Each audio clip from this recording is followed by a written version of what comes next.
नमस्कार बच्चों। आज का मेरा वीडियो ये बच्चों से लेकर सभी के लिए है। ये मेरा वीडियो आज का कि उम, हम कल हमने पिछले वीडियो में हमने देखा कि हमारे दुर्गुणों को हमने माता रानी के सामने मेडिटेशन के द्वारा अ, जो उसके चरणों में हमने अर्पित कर दिया था। किंतु फिर भी अर्पण करने के बाद भी हमारे अंदर हमारे संस्कारों में इतनी चीज़ें जमा है कि वो हमें बार-बार कसोटती रहेगी। तो हमें पूर्ण उसको अपने मन से उसको डिलीट करना है। तो बच्चों क्या करें? उसे कैसे किया जाए? ये आज मैं आपको बताती हूँ। बच्चों हमारे अंदर 2 तरह की शक्तियाँ होती हैं, आसुरी शक्तियाँ भी होती है और दैविक शक्तियाँ भी होती है। यदि हम अच्छे सकारात्मक और अच्छे कार्य करते हैं तो दैविक शक्तियाँ हमारे पास दैविक गुण हमारे पास जमा होते जाते हैं और यदि हम इसके विपरीत करते हैं तो राक्षसी गुण भी हमारे अंदर आने लग जाते हैं। तो ये हमें खुद पता होता है इसका। तो इसको हमें अब डिलीट कैसे करना है? बच्चों एक मोबाइल में भी मैं आपको मोबाइल का उदाहरण देती हूँ। मोबाइल में भी हम कई तरह के हमारे पास फॉरवर्ड किए हुए मैसेज आते हैं, अच्छे बुरे सब। किंतु हमारे स्वभाव के मुताबिक जैसा हम हैं, हमारे अंदर यदि राक्षसी संपत्ति है, तो हमें बुरे वीडियोज़ सारे बहुत पसंद आते हैं और हम उसको सेव करके भी रखते हैं, फॉरवर्ड भी करते हैं।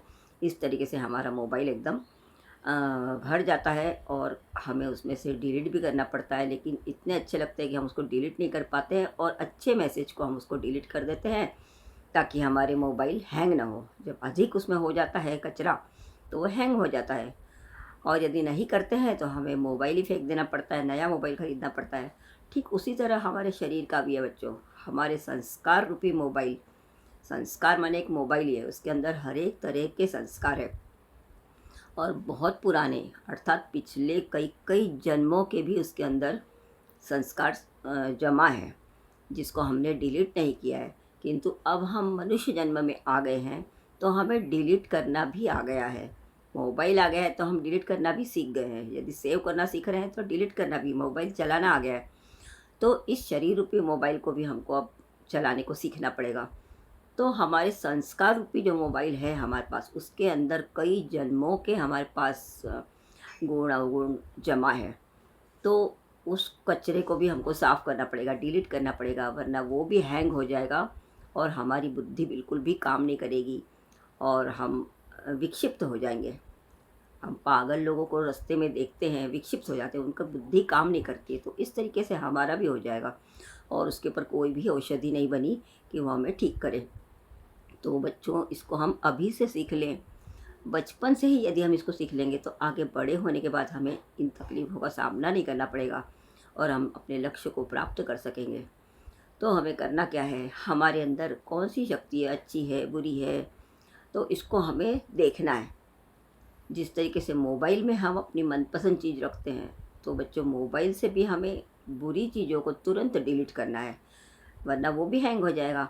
अच्छी चीज़ों को ग्रहण करेंगे तो वो हमारे संस्कारों में आ जाएगी। तो इसी तरीके से हमारे मन में भी कई प्रकार के विकार हैं। दूसरों के लिए ईर्ष्या है, जलन है और बहुत बुरी-बुरी भावनाएँ, बुरे विचार हैं उनके प्रति। निंदा, चुगली करते हैं हम या दूसरों को नुकसान पहुँचाते हैं। तो अनेक प्रकार के बुरे विचार हैं। इनकी जितनी भी लिस्ट की जाए, वो कम पड़ेगी। आप भी बच्चों अपने अंदर के विकारों की एक लिस्ट बनाइए कॉपी में। छोटे-छोटे से विकारों से लेकर आप उसको एक कॉपी में क्रमवार लिख लीजिए। आप देखेंगे कि आपकी तो कॉपी भर जाएगी, इतने अपने अंदर बुराइयाँ हैं। सभी के अंदर हैं, अच्छाइयाँ भी हैं और बुराइयाँ भी हैं। तो आप अच्छाइयों को भी लिखिए और बुराइयों को भी लिखिए। इस तरीके से 2 कॉलम करके आप उसमें अच्छाई और बुराई लिखते जाइए। अब इसमें इसके बाद हमें देखना है कि हमारे अंदर कौन-सी बुराई है और कौन-सी अच्छाई। अब वो बुराई भी हमारे मन को लगनी चाहिए कि ये बुराई है। हम बुराई को भी अच्छाई समझ लेते हैं और वैसा कार्य करने लग जाते हैं। तो बुराई अच्छाई में ये है, जैसा हम दूसरों से अपेक्षा करते हैं कि हमारे बारे में लोग अच्छा सोचें, हमें मदद करें, हमारे हमसे प्रेम करें, तो ज़ाहिर-सी बात है कि दूसरे भी हमसे यही अपेक्षा करेंगे। तो जो हमें अच्छा लगता है, अर्थात जो अच्छी बातें हमें अच्छी लगती है, वही दूसरों को अच्छी लगती है और तो वही हमें करनी है। जो हमें अच्छा नहीं लगता है, जो बुराइयाँ हमें अच्छी नहीं लगती कि दूसरे से अपेक्षा करते हैं कि ये हमारे साथ बुरा बर्ताव करते हैं, तो ये चीज़ें अच्छी नहीं हैं। तो ये हमारे अंदर भी है, तो इसको हमको दूर करना है। तो इसको आज हम डिलीट करने का काम करेंगे। तो बच्चों, सबसे पहले कॉपी में आप इस तरीके से लिख लें, और लिखने के बाद हमको क्या करना है, एक-एक बुराई को लेते हुए 8-8 दिन इसके ऊपर प्रयोग करना है। बच्चों, 11 दिन का प्रयोग कर लीजिए आप। 11 दिन एक बुराई पर प्रयोग करना। जैसे मान लो आज हमने लिया झूठ बोलना, झूठ नहीं बोलना है हमें। तो झूठ बोलने के ऊपर हम 11 दिन तक उसके ऊपर हम ध्यान देंगे, और हर 1 घंटे में हम अपने आप को चेक करेंगे कि हमने कहीं झूठ तो नहीं बोला इस 1 घंटे में। इस तरीके से यदि हम 11 दिन तक अपने आप को चेक करते रहेंगे, जब-जब हम झूठ बोलते हैं, तब-तब हमको पता चलेगा। रात को हम मनन करेंगे कि हमने कितनी बार आज दिन में झूठ बोला। तो इस बात के लिए हम माफ़ी माँगेंगे, दूसरे दिन हम उसको फिर से प्रयत्न करेंगे। ऐसे 11 दिन उसका प्रयत्न करेंगे, तो आपके अंदर से वो बुराई हमेशा के लिए ख़त्म हो जाएगी। तो इसी तरीके से हम एक-एक बुराई को यदि लेते हैं, 11-11 दिन तक उसका अभ्यास करते हैं, तो वो हमारा संस्कार बन जाएगा, और हमें तुरंत कोई भी बुराई हमारे मन में आती है, तो हमें तुरंत ही पता चल जाएगा, और हम उस बुराई को दूर करने में सक्षम हो जाएंगे। तो इस तरीके से आप अपनी लिस्ट बनाइए, बुराइयों को दूर कीजिए, अच्छाइयों को ग्रहण कीजिए, जिससे हमारा स्वभाव दोष निर्मूलन हो जाएगा। बच्चों, जिस तरीके से हम कॉपी स्कूल में एक रफ कॉपी बनाते हैं, उसमें सभी सब्जेक्ट स्कूल में लिख लेते हैं, क्योंकि हमारे पास टाइम नहीं होता है, गंदे अक्षर होते हैं, इसलिए हम जल्दी-जल्दी लिख लेते हैं, फिर घर में आने के बाद हम उसको फेयर कॉपी में करते हैं। तो जिस तरीके से रफ कॉपी में से यदि मैथ्स है तो हम मैथ्स की कॉपी में लिखते हैं, हिंदी है तो हिंदी की कॉपी में, इंग्लिश है तो इंग्लिश की कॉपी में, इस तरीके से हम उसका वर्गीकरण कर लेते हैं।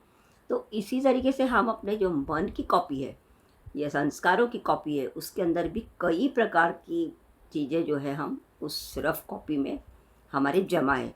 यदि उसको भी हम इस तरीके से अलग करेंगे, तो निश्चित ही हमारा मन साफ हो जाएगा। तो ये हुआ उदाहरण। यदि आपको समझ में आया होगा, तो कल से हम इसको स्टार्ट करते हैं। कल की क्यों, अभी से ही करते हैं। काल करे सो आज कर, आज करे सो अब। पल में परलय होएगी, बहुरी करेगा कब। तो बच्चे, हमारे जीवन का कोई भी भरोसा नहीं है। बड़े लोग कहते हैं कि ये सब अभी करने की चीज़ें नहीं है, बड़े बूढ़े हो जाएंगे, बड़े बूढ़े लोग करते हैं। किंतु बच्चों, आजकल किसी का भी, आजकल क्या कभी भी किसी का भरोसा नहीं होता है, कब कौन चल बसे। तो जो दिन आज हमें मिला है, वो भगवान की कृपा है, उसका धन्यवाद करें, और हम अपने आप को सुधारें, अच्छे बने। तो इस जीवन में भी हमारा सार्थक हो जाएगा, और जीवन के साथ भी होगा, और जीवन के बाद भी होगा। निश्चित ही हम ईश्वर के सानिध्य में रहेंगे। तो आज से हम अपने आप को सुधारने का काम करेंगे। वीडियो अच्छा लगा हो तो लाइक कीजिए, शेयर कीजिए, सब्सक्राइब कीजिए, और अपने आप को सुधारने का प्रयत्न कीजिए। धन्यवाद।